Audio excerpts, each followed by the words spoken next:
Hello! Hi అండి. Welcome back to flavour fusion. ఇవాళ నేను మళ్ళీ కొత్త రెసిపీతో మీ ముందుకొచ్చేసాను. అదేనండి క్విక్‌గా, ఈజీగా రెడీ అయిపోయే రెసిపీ పుదీనా రైస్. ఇప్పుడు ఈ పుదీనా రైస్ ఎలా ప్రిపేర్ చేసుకోవాలో చూద్దామా?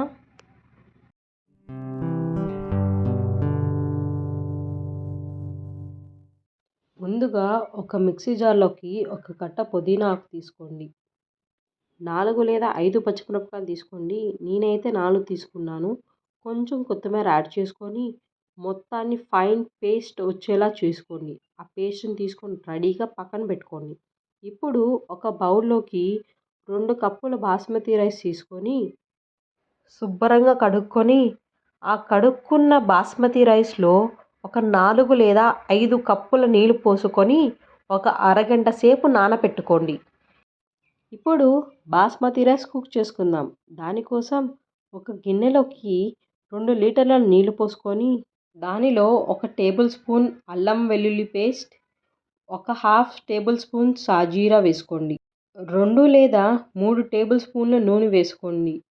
ఈ నూనె అనేది ఎందుకు వేసుకుంటామంటే అన్నము పలుకులు పలుకులుగా రావాలి అంటే నూనె తప్పనిసరిగా వేసుకోవాలి. ఇప్పుడు మూత పెట్టుకొని ఆ నీళ్ళు అనేది మరుగుతూ ఉండాలి. ఇప్పుడు ఆ మరిగిన నీళ్ళల్లో ఇందాకడ మనం నానబెట్టుకున్న బాస్మతి రైస్ వేసుకొని ఉడికించుకోవాలి. అడుగు అంటకుండా ఉండాలంటే మధ్య మధ్యలో కలుపుతూ ఉండాలి.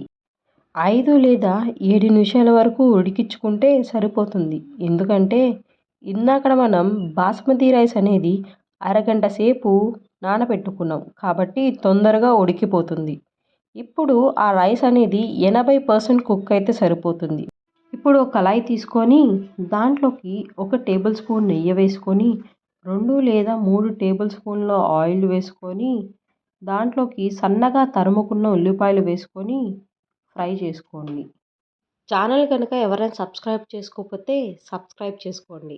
ఇప్పుడు దాంట్లోకి బిర్యానీ మసాలాలన్నీ వేసుకోవాలి. మీకు కావాలంటే జీడిపప్పు కూడా యాడ్ చేసుకోవచ్చు. దాంట్లోకి ఒక టేబుల్ స్పూన్ అల్లం వెల్లుల్లి పేస్ట్, మనం ఇందాకడ రెడీ చేసి పెట్టుకున్న పుదీనా పేస్ట్ వేసుకొని కలుపుతూ ఉండండి.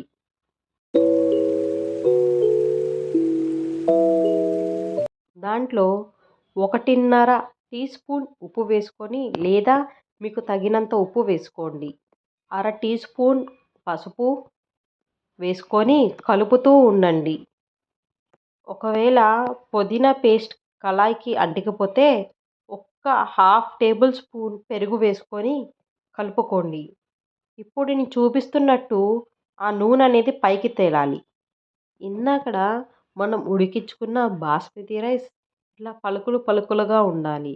ఇప్పుడు ఈ రైస్ అనేది కొంచెం కొంచెంగా వేసుకొని కలుపుతూ ఉండాలి. అంతేనండి. ఇంకా ఈ పుదీనా రైస్ అనేది రెడీ.